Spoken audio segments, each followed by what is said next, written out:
금요일, 토요일, 네, 어제까지죠. 네, 저희가 1박 2일 전교인 여름 수련회를 진행하였습니다. 참석하신 분들 또 사정상 하지 못하신 성도들 계시는데 저희가 계속해서 2026년 복음의 본질을 회복하자는 방향을 붙잡고 우리 다시 한번 복음을 회복하는 가운데 말씀을 회복하고 또 기도의 자리를 회복하며 또 우리 실제로 이 복음 우리 삶 가운데서 살아내며 나아가자는 주제로 계속해서 말씀을 받고 왔습니다. 그러면서 회복의 시간표라는 가운데 우리 교회를 세우셨고요. 이제는 회복되어지는 가운데 우리가 그냥 회복하는 그 자리에서 머무는 것이 아니라 새 힘을 주시는 그 하나님이 바라보며 주시는 그 새 힘을 가지고 우리가 이제는 일어나 나아가야 된다고 1강에서 말씀을 전했고요. 우리가 나아갈 때에 그러면 무엇으로 나아가야 되느냐? 하나님이 우리를 충만케 하시는 하나님으로 충만한 자가 되어서 나아가야 된다. 그래서 다시 성령으로 충만하여라 라는 말씀으로 2강을 전했습니다. 그리고 3강은 우리가 이제는 하나님이 주신 새 힘을 가지고 성령 충만함으로 나아가는데 그 나아감이 끝까지 달려가는 끝까지 나아가는 믿음이라는 말씀으로 이제 우리에게 주신 그 사명을 우리가 감당하고 또 행하기 위해서 포기하지 않고 꾸준히 끝까지 나아가는 가운데 있어야 된다. 이 방향을 저희가 말씀을 붙잡고 수련회를 진행하였습니다. 그래서 우리가 회목에 머물지 말고 이제는 우리 큰상의 모든 성도님들이 믿음으로 한 걸음 더 나아가야 될 것입니다. 이제 우리가 계속해서 말씀 받는 가운데에 또 우리가 은혜 가운데 하나님께서 인도하시는 가운데 우리는 항상 우리가 있는 현장으로 돌아갑니다. 우리 삶으로 돌아가기도 하고요. 그럼 우리가 삶으로 돌아갔을 때에 우리는 항상 내가 받은 이 은혜를 어떻게 삶으로 이어갈 것인가라는 이 질문이 우리의 삶 가운데서 가장 먼저 시작되어져야 되는 것입니다. 다르게 얘기하자면요. 오늘 주일 말씀을 통해서 은혜 받은 이 은혜를 내일 우리가 다시 삶으로 돌아갈 때에 오늘 말씀을 통해 주신 이 은혜를 어떻게 내가 이 삶 가운데 한 주간 내 삶에 적용하면서 이어갈 것인가라는 부분을 고민하며 질문하며 나가야 되는 것입니다. 왜냐하면 신앙은요, 어떠한 특별한 순간에 드러나는 것보다도 평범한 일상에서 더욱더 분명하게 드러나기 때문입니다. 우리가 특별한 시간을 통해서 큰 힘을 얻을 때가 많습니다. 수련을 통해서 또 기도회를 통해서 말씀을 듣다가 마음이 뜨거워지기도 하고요. 기도하는 가운데 우리가 새로운 결단을 하기도 합니다. 하지만 신앙생활 대부분요, 이러한 특별한 시간보다도 평상시에 평범한 나의 일상에서 이루어지고 있음을 기억하셔야 됩니다. 우리가 매일 아침마다 일어나는 것처럼 또 우리가 매일 가족들을 만나고 우리가 직장을 나가고 사업장에 나가며 사람들을 만나고 관계를 맺어가야 되는 것처럼 또한 내가 원하지 않는 일을 향해야 될 때도 있고 예상치 못하는 그런 문제들도 만날 때가 있습니다. 이렇게 일상생활에 일어나는 일들과 만남과 또 원치 않을 때에 그때그때 일어나는 일들 가운데에서 무엇이 가장 먼저 드러나느냐? 우리의 믿음이 드러나고요. 우리의 믿음이 실제가 되어지는 것입니다. 우리가 생각할 때 믿음이란 것은 예배 드릴 때만 하나님을 믿는다고 생각할 때가 많습니다.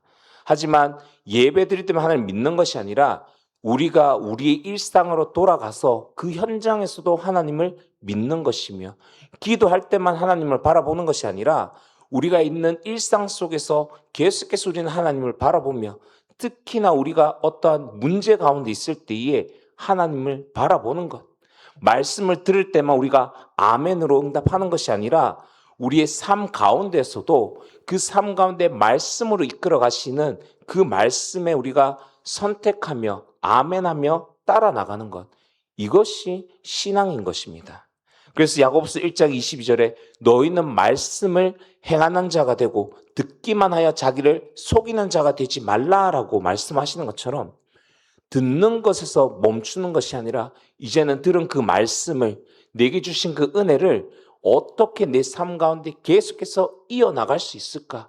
적용하며 나갈 수 있을까라는 부분을 질문하며 고민하며 실제로 그 부분을 순종하며 나아가는 가운데 있어야 되는 것이죠. 하나님께서는요, 우리가 그냥 말씀을 듣고 은혜 받는 가운데서 멈추는 것을 원하지 않습니다. 더 나아가서 실제로 우리의 삶 가운데에 하나님의 그 말씀이 이어져 나가기를 원하신다는 것입니다. 그래서 하나님께서 우리를 지금까지 인도하시면서 은혜 가운데 이끌어 주시고 주신 그 은혜가요, 어떻게 하면 정말 중요해지는 그 시간표가 지금부터일 것입니다.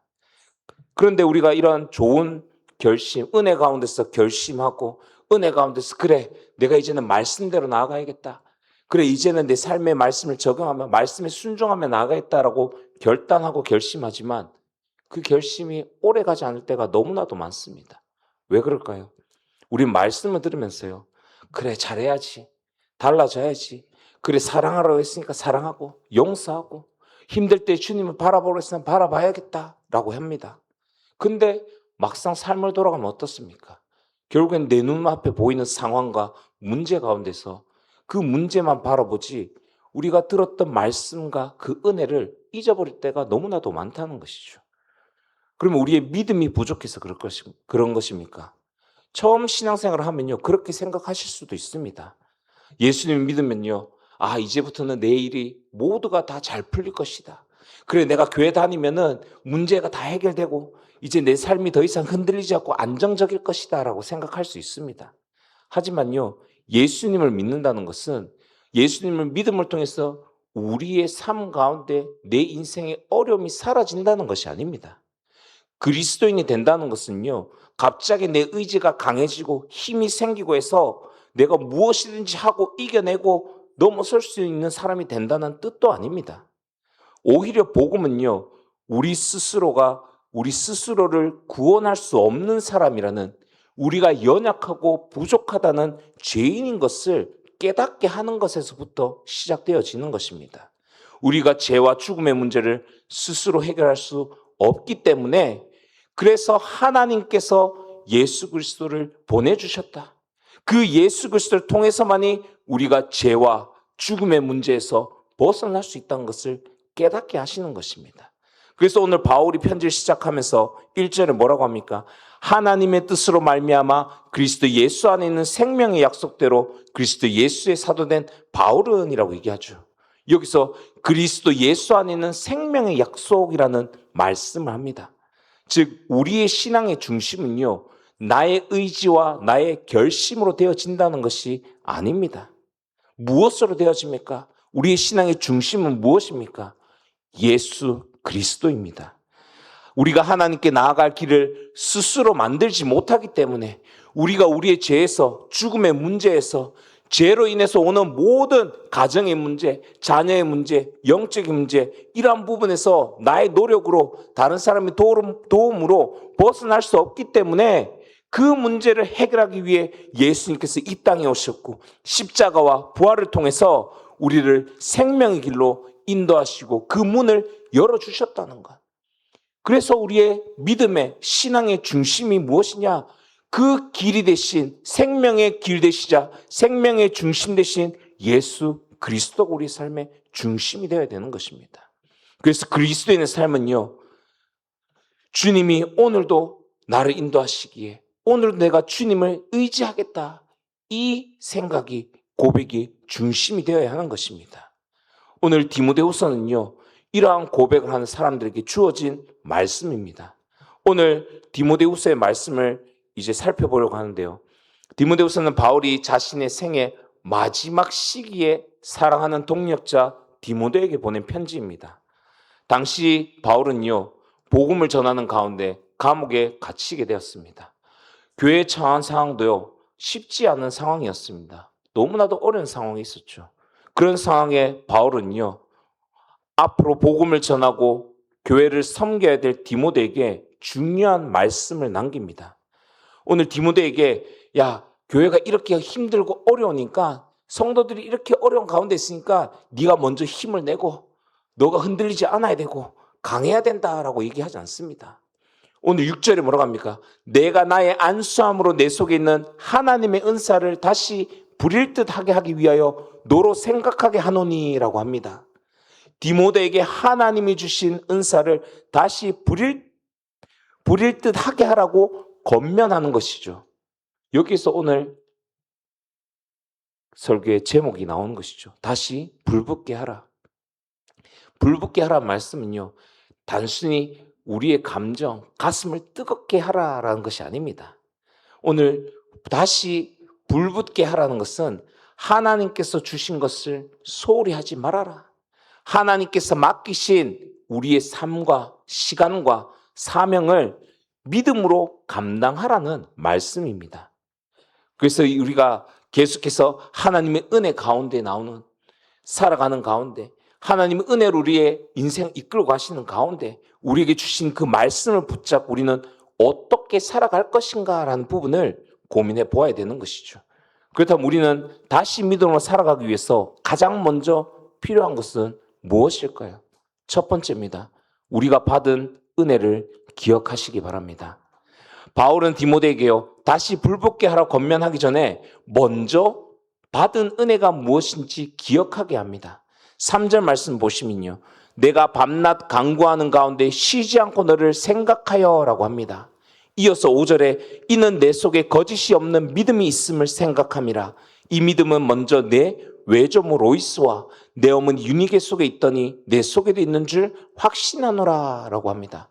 바울이 기억하는 것은요, 디모데와의 그런 좋은 추억들, 함께 했던 좋은 시간들을 생각하는 것이 아닙니다. 오늘 디모데의 삶 가운데 하나님께서 만들어 오신 믿음의 흔적을 기억하고 있다라고 이야기합니다. 다시 믿음으로 나아가기 위해서는 우리 또한 하나님께서 우리의 삶 가운데 만들어 오신 믿음의 흔적을 기억해야 되는 것입니다. 그렇게 될 때에 다시 믿음으로 나아갈 수 있게 되는 것입니다. 하나님께서 지금까지 하신 일을 돌아보시기 바랍니다. 우리는요, 살아갈 때 앞만 보고 살아갈 때가 너무 많습니다. 그래서 항상 무슨 걱정을 합니까? 앞으로 어떻게 해야 될까라는 생각을 많이 하지 않습니까? 하나님께서 지금까지 우리를 통해서 우리에게 어떤 일을 행하셨고 어떻게 이끌고 오셨는지를 기억하기보다는요, 우리가 앞으로 무엇을 해야 될까라는 것을 더욱더 생각합니다.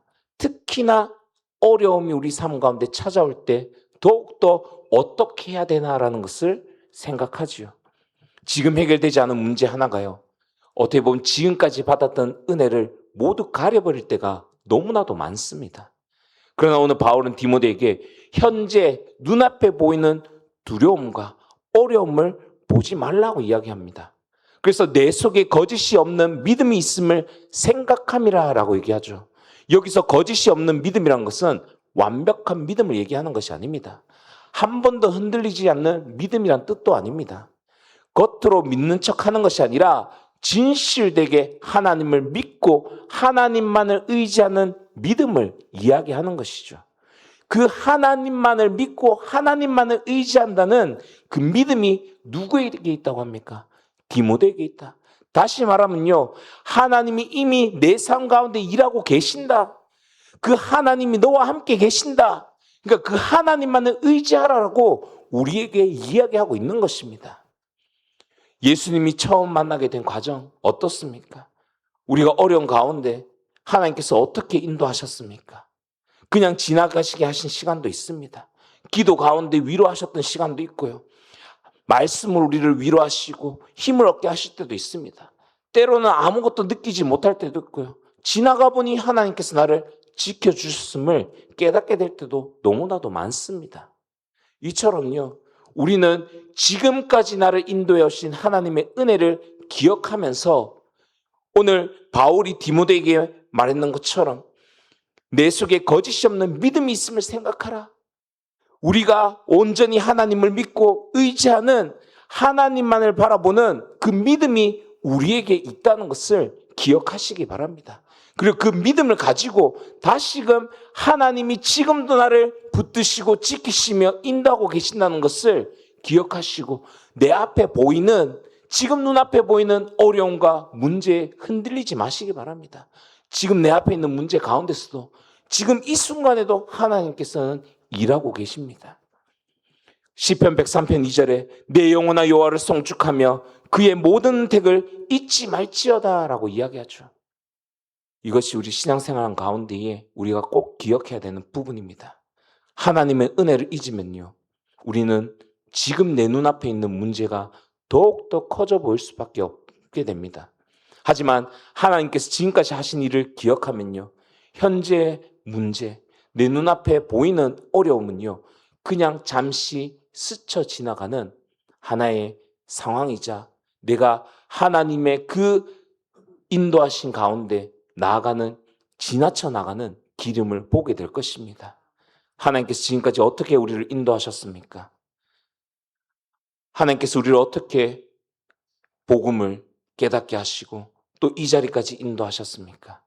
우리가 힘들 때 하나님께서 우리를 어떻게 위로하시고 어떻게 우리를 돌보셨습니까? 그 은혜를 다시 한번 기억해 보시기 바랍니다. 지나온 길을 돌아보면요, 하나님의 세밀한 손길을 우리가 볼 수 있게 됩니다. 그리고 그 손길이 지금도 우리를 붙드시고 있다는 것을 깨닫게 되실 것입니다. 그리고 하나님은 사람을 통해 믿음을 세워가십니다. 오늘 디모데의 믿음을 얘기하면서 두 사람의 이름을 언급하죠. 내 외조모 로이스와 어머니 유니게 속에 있더라. 외조모 로이스 유니게 이야기하죠. 디모데의 믿음은 어느 날 갑자기 생긴 것이 아닙니다. 아무런 과정 없이 생긴 것이 아니라 하나님께서 디모데의 가정 안에서 믿는 사람들을 사용하신 것입니다. 그래서 우리가 오해하면 안 되는 것, 우리가 착각하면 안 되는 것 중에 가장 하나가요, 부모가 믿으면 자녀들이 자동적으로 구원을 받는다고 성경은 말하고 있지 않습니다. 구원은요, 가정의 전통과 가정의 그 유산을 통해서 받는 것이 아닙니다. 에베소서 2장 8절에 너희는 그 은혜에 의하여 믿음으로 말미암아 구원을 받았으니 이것은 너희에게 난 것이 아니요 하나님의 선물이라. 구원은요, 하나님의 은혜로서 예수 그리스도를 믿음으로 받을 수 있는 것입니다. 하나님께 사람을 믿음으로 세워가실 때에 가정과 교회를 귀한 통로로 사용하시는 것이죠. 우리도 그렇지 않습니까? 나에게 처음 복음을 준 사람도 있을 겁니다. 내가 힘들 때에 옆에서 기도해 줬던 사람들도 있을 것입니다. 믿음이 흔들릴 때에 내 옆에서 함께 나를 붙들며 같이 위로하며 도와줬던 성도도 있을 수 있습니다. 어떻게 보면 우리가 지금까지 온 것은요, 우리 혼자서 이곳에 온 것이 아닙니다. 하나님께서 사람을 통해서 우리를 세워주셨음을 보시기 바랍니다. 그렇기 때문에 교회 공동체가 너무나도 중요하다는 것입니다. 교회 안에 서로를 사랑하고 서로를 용서하고 서로를 세워가며 위로하는 그 공동체가 너무나도 중요하다는 것이죠. 우리가 여기 모인 사람 전부 다 신앙이 좋아서 모여 있습니까? 그렇지 않습니다. 예수님의 은혜가 필요하기 때문에 예수님의 은혜가 필요한 사람들이 함께 모여 있는 자리입니다. 그리고 우리가 서로 모여서 서로가 믿음으로 세워주고 사랑으로 세워주며 우리가 서로 함께 나아가는 공동체인 것입니다. 히브리 10장 24절에 서로 돌아보라 사랑과 선행을 격려하며 라고 얘기하지 않습니까? 누가 나를 도와줄 것인가가 아니라 나는 누구의 믿음을 세워주고 있는가 질문해 보시기 바랍니다.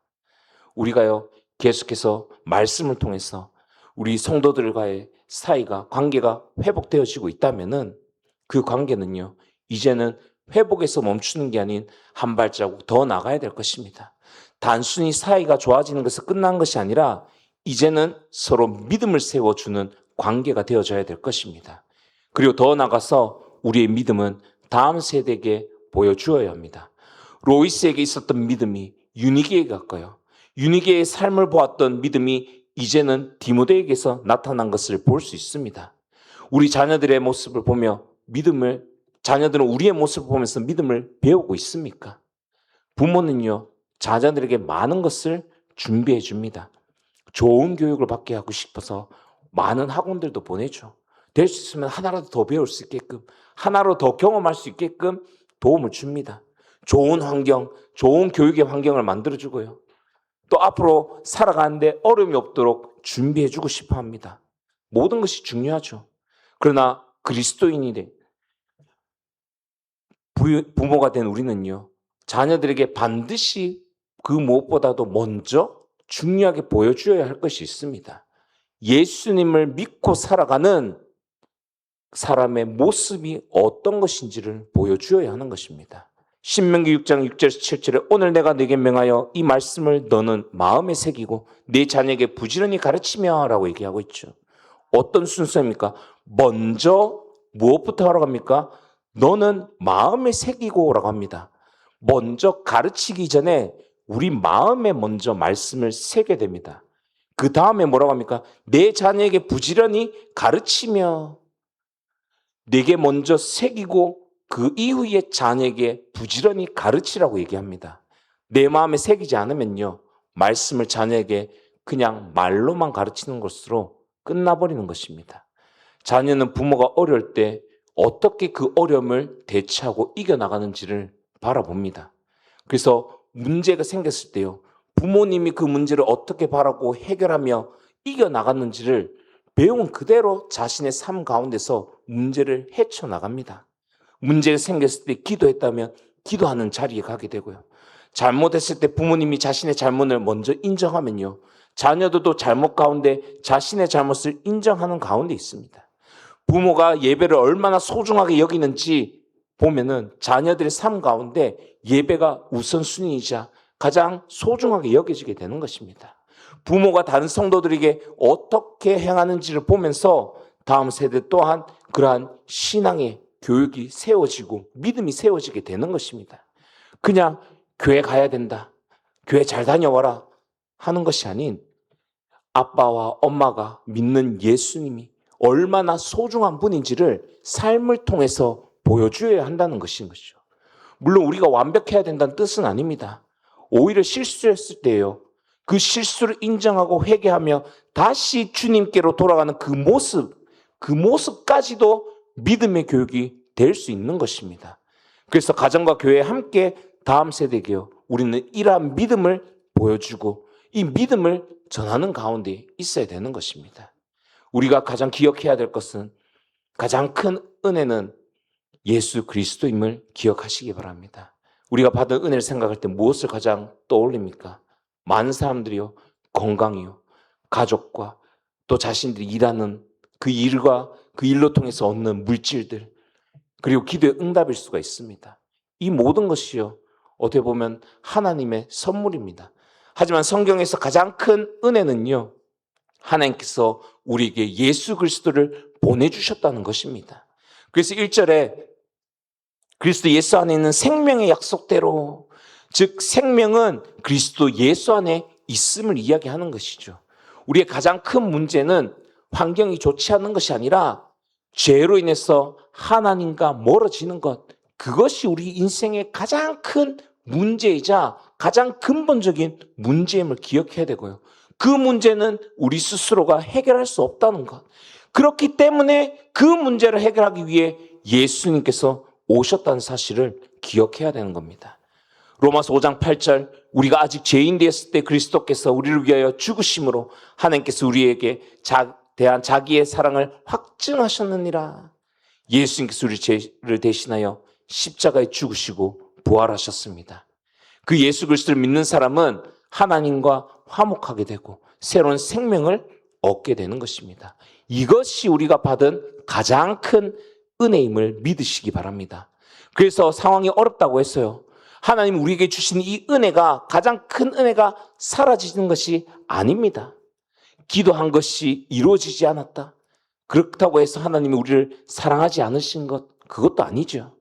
십자가는 이미 하나님의 사랑을 보여주셨습니다. 우리가 받은 은혜는요, 환경으로 판단되고 환경이 좋을 때만 하나님이 좋고 우리에게 잘 하시는 것 같고, 어려울 때는 하나님이 우리를 멀어지시는 것, 그런 하나님이 아니십니다. 우리가 어떤 상황에 있든 어떤 가운데 있든 상황이 좋고 나쁨에 상관없이 우리와 함께 하시며 사랑하시는 하나님이십니다. 그리스도 안에 보여주신 하나님의 사랑은요, 절대로 변치 않음을 믿으시기 바랍니다. 그래서 힘들 때요, 나 자신을 보시지 마시기 바랍니다. 상황만 보시지 마시기 바랍니다. 내 안에 계시는 예수 그리스도를 바라보시기 바랍니다.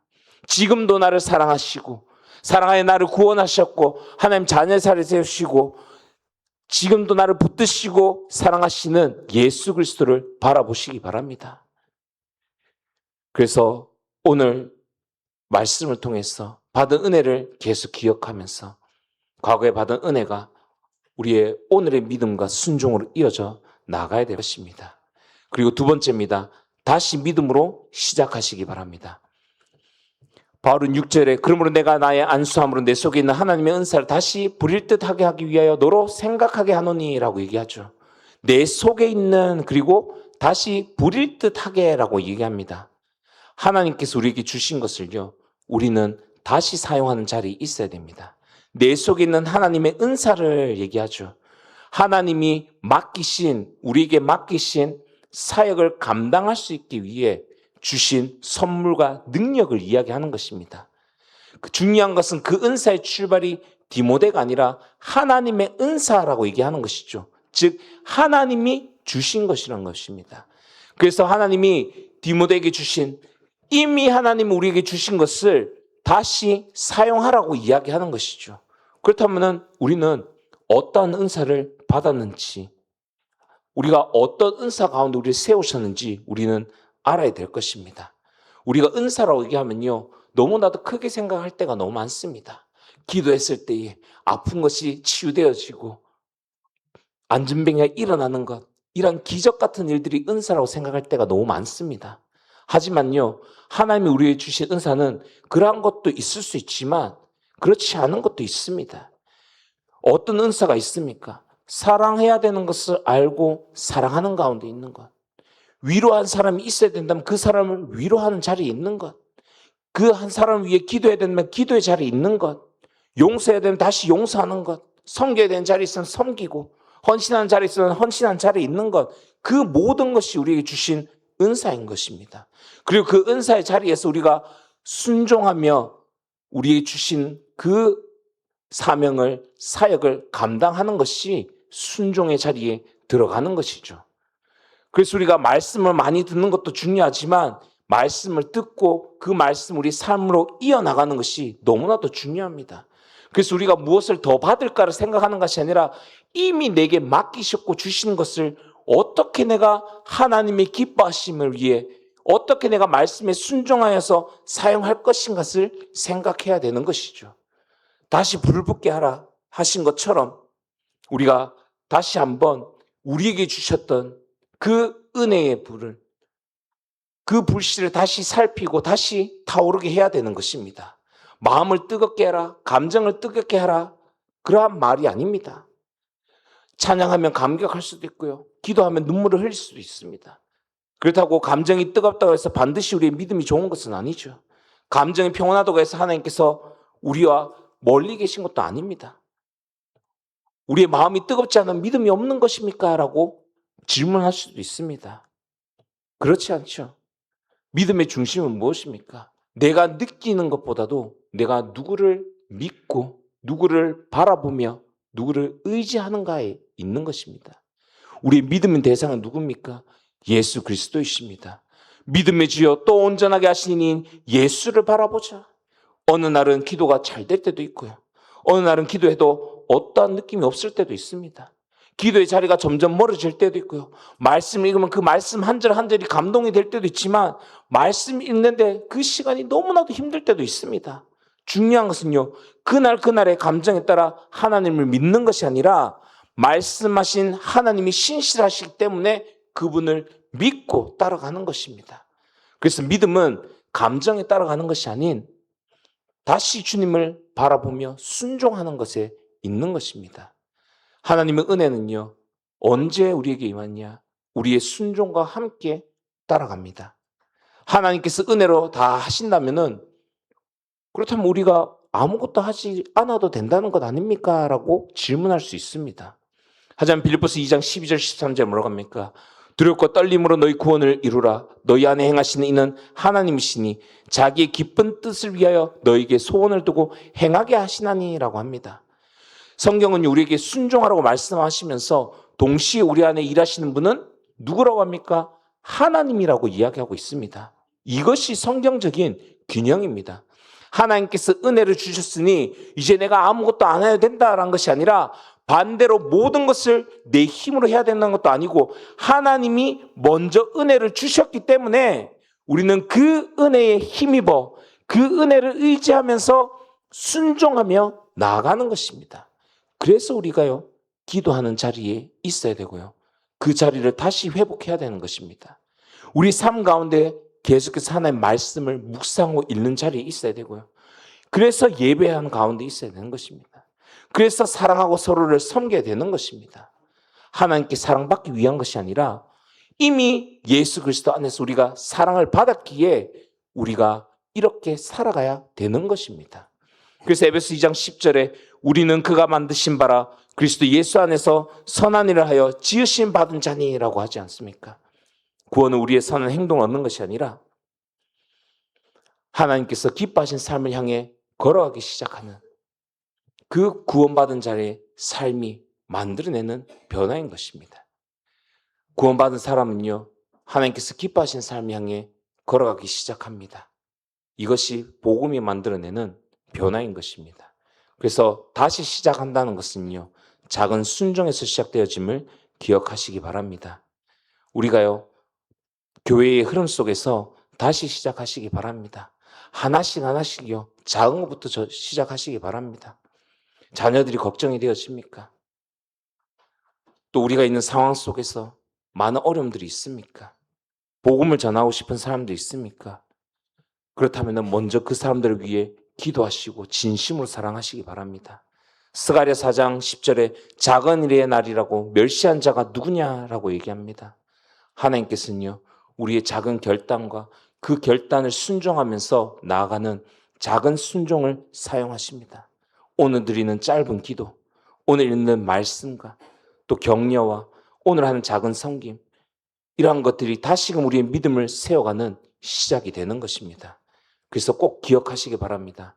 믿음의 변화는요, 거창한 결심보다 오늘의 작은 순종에서 시작되어지는 것입니다. 세 번째입니다. 하나님을 믿고 나아가기를 바랍니다. 받은 은혜를 기억하고 다시 믿음으로 시작하려고 하면요, 우리의 마음에 찾아오는 것이 있습니다. 그것이 무엇입니까? 두려움입니다. 내가 다시 시작할 수 있을까? 내가 잘할 수 있을까? 다시 시작했는데 또 실패하면 어떨까? 과연 우리 가정이 달라질 수 있을까? 우리 자녀가 변화되어질 수 있을까? 내가 맡은 일을 잘 감당할 수 있을까?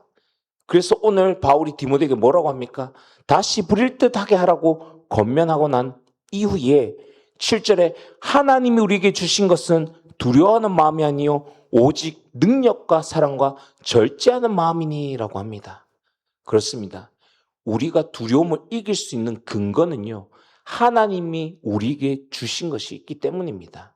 하나님이 우리에게 주신 것, 그것에 우리의 시선을 돌릴 때에 하나님께서 그 두려움에서 우리의 시선을 돌리시는 것입니다. 믿음이 있어도 두려울 때가 있습니다. 하지만 고린도후서 7장 5절에 밖으로 다툼이요 안으로는 두려움이라고 얘기합니다. 두려움을 느끼는 이유만으로 내가 믿음이 없다는 것이 아니죠. 중요한 것은 두려움이 있느냐 없느냐가 아니라 그 두려움이 내 삶을 지배하도록 내가 내버려 두느냐입니다. 여러분, 두려움 속에서도요, 하나님을 신뢰하는 것이 순종하는 것입니다. 베드로가 무리를 걸을 때 어땠습니까? 하나님 예수님이 걸어오라 할 때 무리를 걷다가 바람을 보았을 때 두려워했습니다. 그 두려워할 때 어땠습니까? 베드로가 물에 빠지는 것을 볼 수 있죠. 그러나 예수님 베드로가 빠질 때에 손을 내밀어 베드로를 붙드셨습니다. 마태복음 14장 30절에 예수께서 즉시 손을 내밀어 그를 붙잡으시며 라고 하죠.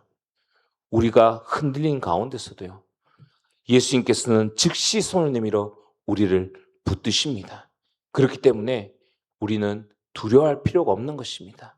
내가 이러한 어려운 가운데, 힘든 가운데 있더라도, 내가 흔들리는 가운데 있더라도 주님께서 즉시 손밀어 나를 붙드신다는 그 믿음을 가지고 주님을 바라보기 바랍니다. 하나님은요, 우리가 그러한 어려움과 문제 가운데서도 두려움 가운데서 충분히 감당하고 넘어설 힘을 공급해 주십니다. 하나님께서 우리 주시는 것은 세 가지로 얘기하죠. 첫 번째로 능력입니다. 오직 능력과라고 얘기하죠. 여기서 능력은 무엇이든지 이룰 수 있는 힘이 아닌 예수를 믿는 가운데에 우리가 복음을 부끄러워하지 않고 하나님께서 맡기신 일을 감당할 수 있도록 해주시는 그 힘을 능력이라고 얘기하는 것입니다. 그리고 하나님께서 주시는 그 능력은 고난을 피하게 만드는 힘 넘어서서 고난 속에서도 복음을 붙들게 하시는 그 힘인 것입니다. 그리고 우리가 믿는 하나님의 능력은요, 나는 연약하지만 하나님께서 힘을 주시면 우리가 감당할 수 있다라는 고백이 나오게 되는 것입니다. 그래서 고린도후서 12장 9절에 내 은혜가 내게 족하도다. 이는 내 능력이 약한 데서 온전하여짐이라 라고 얘기합니다. 내가 강해지는 것보다 더 중요한 것이 강하신 하나님을 의지하는 것이 더욱더 중요한 것입니다. 그리고 하나님은 사람을 사랑할 마음을 우리에게 주십니다. 두 번째가 무엇입니까? 사랑입니다. 왜 능력 다음에 사랑이 나옵니까? 하나님 주신 능력은요, 사람 위에 서기 위한 능력이 아니기 때문입니다. 하나님 주신 능력은 사람을 살리고 세우기 위한 능력인 것입니다. 고린도전서 13장 2절에 산을 옮길 만한 모든 믿음이 있을지라도 사랑이 없으면 내가 아무것도 아니요 라고 하죠. 그렇습니다. 우리가 사랑을 잃어버리면요, 하나님이 원하시는 방향에서 벗어날 수 있습니다. 특히 우리 공동체가 관계 회복을 경험하는 그 관계 속에 있다면은 이제는 한 걸음 더 나아가 회복된 관계를 사명을 위해서 사용하며 나아가야 되는 것입니다. 우리가 이제 점점 사이가 좋아지고 서로 사랑한 것에 돼 있다. 거기서 끝나는 것이 아니라요, 서로를 위해 기도하고 믿음이 약한 사람을 위해 그 사람을 붙들고 새 가족을 따뜻하게 맞이해주고 아픈 성도를 돌보며 또 다음 세대를 함께 세워가는, 그리고 복음을 위해 함께 섬기는 자리에 있는 것, 그것이 우리가 사랑 가운데에서 올바른 방향으로 나아가는 길인 것입니다. 요한복음 13장 35절에 너희가 서로 사랑하면 이로써 모든 사람이 너희가 내 제자인 줄 알리라 라고 말씀하신 것처럼 이제는 우리가 사랑하는 마음을 가지고 이제 우리의 삶 가운데 그 사랑이 나타나는 그 믿음을 회복하며 나가기를 원합니다. 그리고 하나님은 자신을 다스릴 힘을 주십니다. 세 번째가 절제하는 마음이라고 얘기했죠. 능력과 사랑과 절제하는 마음이니라고 합니다. 절제라고 하는 말은요, 조금 어렵게 느껴질 수도 있습니다. 쉽게 말하면 내 생각과 감정과 행동을 바르게 다스리는 것을 오늘 절제라고 얘기합니다. 우리가 감정은 어떻습니까? 계속해서 변하지 않습니까? 기분 좋은 날이 있을 때도 있고 마음이 상할 때도 있고요, 열심히 하고 싶은 날도 있고 그냥 아무것도 하기 싫은 날도 있습니다. 근데 우리의 신앙이 감정만 따라간다면 우리의 믿음 또한 계속해서 흔들릴 수밖에 없습니다. 그래서 우리는요, 무엇을 붙잡아야 되느냐? 하나님의 말씀을 기준 삼아 나아가야 되는 것입니다. 주의 말씀 내 발의 등이요 내 길의 빛이니이다. 네 기분이 아닌 말씀을 기준으로 삼아 선택하여 나가야 되는 것이죠. 이것이 절제입니다. 그리스도인답게 살아가는 것. 우리가 우리의 의지만으로 만들어내는 자기 통제를 얘기하는 것이 아닌 성령의 열매 가운데 우리가 그리스도에서 구원받은 하나님 자녀로서 삶을 살아가는 가운데 당연히 맺히는 열매를 이야기하는 것입니다. 그리고 마지막으로 하나님께서 주시는 것으로 우리는 오늘 한 걸음 더 나아가야 될 것입니다. 우리가 주님이 주신 것을 가지고 하나님이 우리에게 주신 것, 여기에 소망을 붙들고 나가야 되는 것이죠. 우리는 누구를 의지하고 있는가가 너무나도 중요합니다. 그래서 한 주간도 두려움 때문에 미루고 있던 한 가지를 믿음으로 시작해 보시기 바랍니다. 가정에서 먼저 화해를 해야 된다면 먼저 손을 내밀어 보시고요. 자녀를 위해 기도하신다면 오늘부터 이름을 부르며 기도해 보시기 바랍니다. 교회를 섬겨야 할 일이 있다면 작은 일부터 섬김을 시작해 보시기 바랍니다. 우리가 복음을 전해야 될 사람이 있다면 먼저 그 사람을 위해 기도하고 사랑으로 다가가 보시기 바랍니다. 또 직장에 사람들이 보이든 보이지 않든 그곳에서 우리가 정직하게 또 그 가운데서 우리가 예배와 기도를 시작해 보시기 바랍니다. 큰 일을 해보라는 것이 아닙니다. 하나님을 믿고 오늘 한 걸음을 내디디라는 것입니다. 그리고 오늘 새 말씀을 기억하시기 바랍니다. 결론입니다. 이제는 이 말씀을 붙잡고요. 우리의 삶으로 나아가야 될 것입니다. 은혜를 받았다면 이제는 삶이 한 걸음 더 움직여 나가야 될 것입니다. 오늘 요한복음 15장 5절에 나는 포도나무에 너 있는 가지라 그가 내 안에 내가 그 안에 거하면 사람이 열매를 맺나니 나를 떠나서 너희가 아무것도 할 수 없습니다. 열매는 가지가 만들어내는 것이 아니라 가지가 나무에 붙어 있을 때 열매를 맺는 것입니다. 그래서 예수님 안에 거하며 예수님께서 주시는 힘으로 살아가는 여러분 되시길 바랍니다. 그래서 주님을 붙들고 말씀의 자리에, 기도의 자리에, 예배의 자리를 지켜 가시기 바랍니다. 두 번째로 회복되었다면 이제 함께 걸어가기를 원합니다.